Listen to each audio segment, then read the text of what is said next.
नमस्कार मित्रांनो, स्पर्धा परीक्षा मराठी गणित यूट्यूब चॅनलमध्ये तुमचे स्वागत आहे। कालच्या व्हिडिओमध्ये आपण जोडमूळ संख्या आणि सहमूळ संख्या यांचा अभ्यास केला। आज आपण पाहणार आहोत स्थानिक किंमत आणि दर्शनी किंमत। तर चला पाहूया स्थानिक किंमतीची व्याख्या।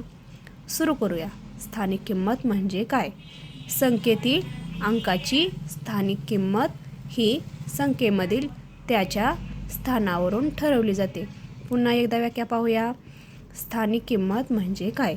संख्येतील अंकाची स्थानिक किंमत ही संख्येमधील त्याच्या स्थानावरून ठरवली जाते।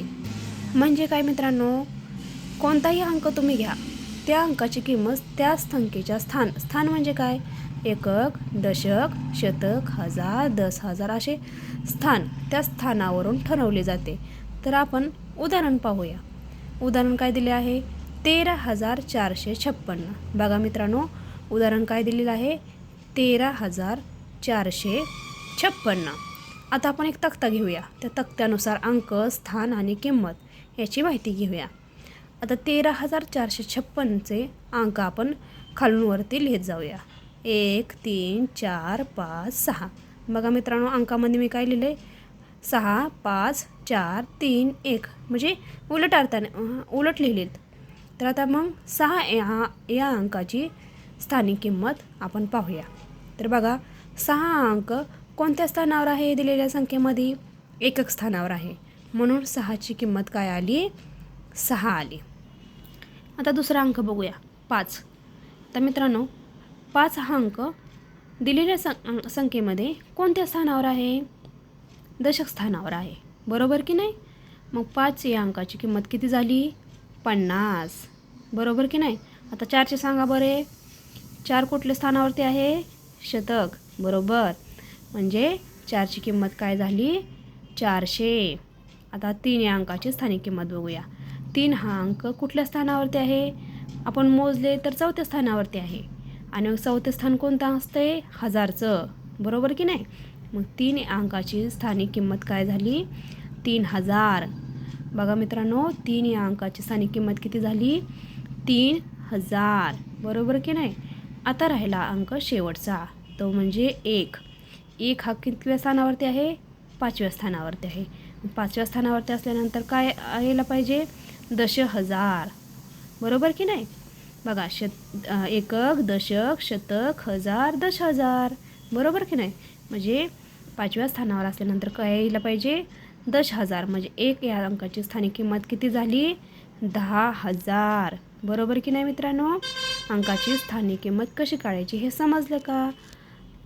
आता आपण अंकाची पॉईंटमध्ये असल्यानंतर स्थानिक किंमत कशी काढायची व घातांकित स्वरूपात कशी लिहायची ते पाहूया।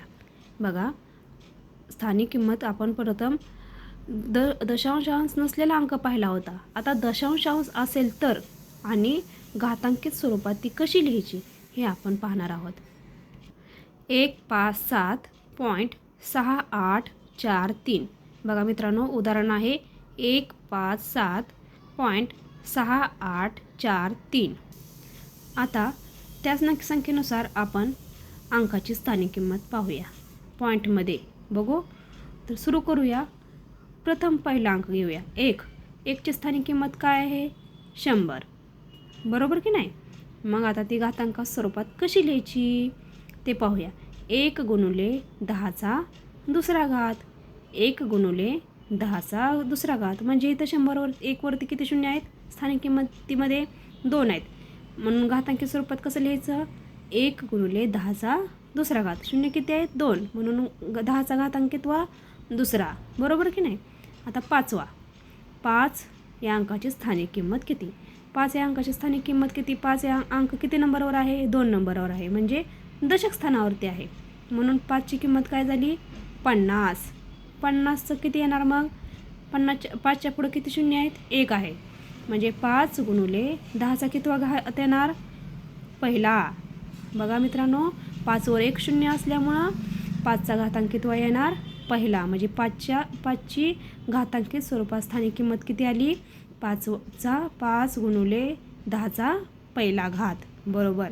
आता 7 7 हे अंक एकक स्थानावरती आहे म्हणून 7ची किंमत काय झाली 7च झाली. घातांकी स्वरूपात कसं लिहायचं 7वर काय शून्य आहे का नाही म्हणून 7 गुणिले 10चा 0वा घात म्हणजे 7ची स्थानिक किंमत काय 7 आणि घातांकी स्वरूपात कशी किंमत झाली 7 गुणिले 10चा 0वा घात. आता बघूया 6ची स्थानिक किंमत आपण 2 प्रकारे लिहू शकतो. पॉईंटमध्ये असल्यामुळे कारण की ते 157.6843 लिहिलं होतं बरोबर की नाही. तर पॉईंटमध्ये असल्यामुळे 6ची किंमत स्थानिक किंमत आपण 2 प्रकारे लिहू शकतो. 0.6 बघा हे जे पॉईंटच्या अगोदरचं आहे की नाही तिथं 0 लिहायचा आणि पॉईंटमध्ये लिहायचा आणि 6 आहे तसं लिहायचं. दुसऱ्या प्रकारे आपण स्थानिक किंमत पण लिहू शकतो 6/10.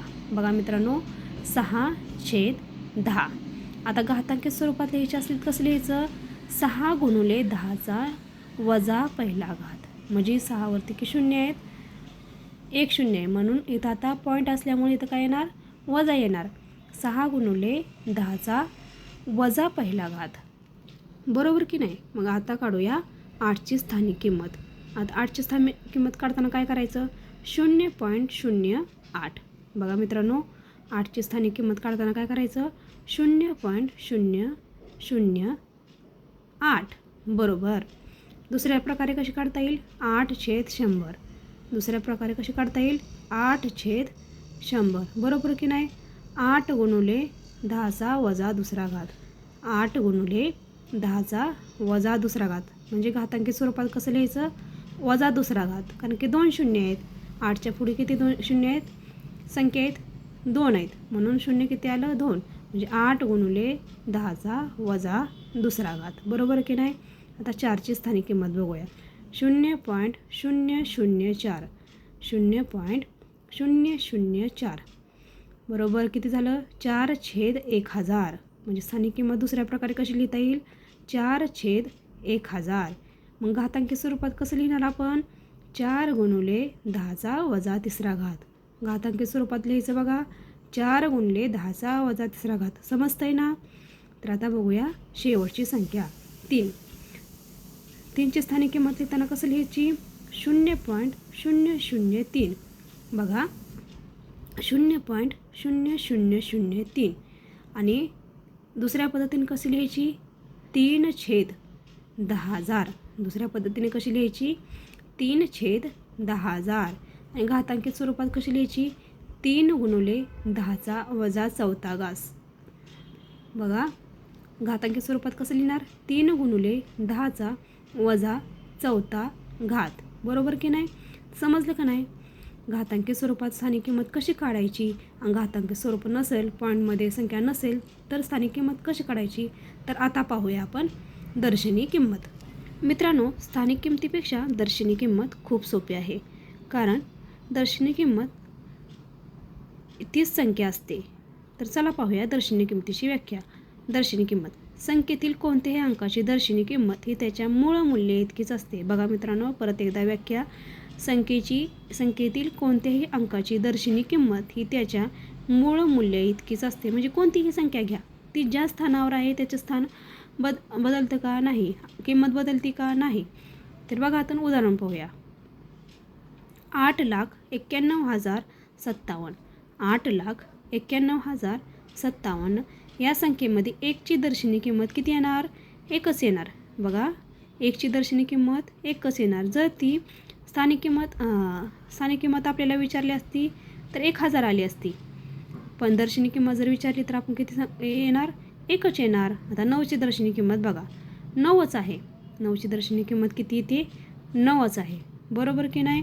जर आपल्याला स्थानिक किंमत विचारली असती तर 9ची किती किंमत आली असती किती आली असती सांगा बरं 90,000 बरोबर. तर मुलांनो स्थानिक किंमत आणि दर्शनी किंमतीतील फरक तुम्हाला समजला का आणि स्थानिक किंमत कशी काढायची दर्शनी किंमत कशी काढायची याचा आज आपण अभ्यास पाहिला आहे. जर तुम्हाला व्हिडिओ समजला असेल तर लाईक करा कमेंट करा सबस्क्राईब करा शेअर करा. धन्यवाद.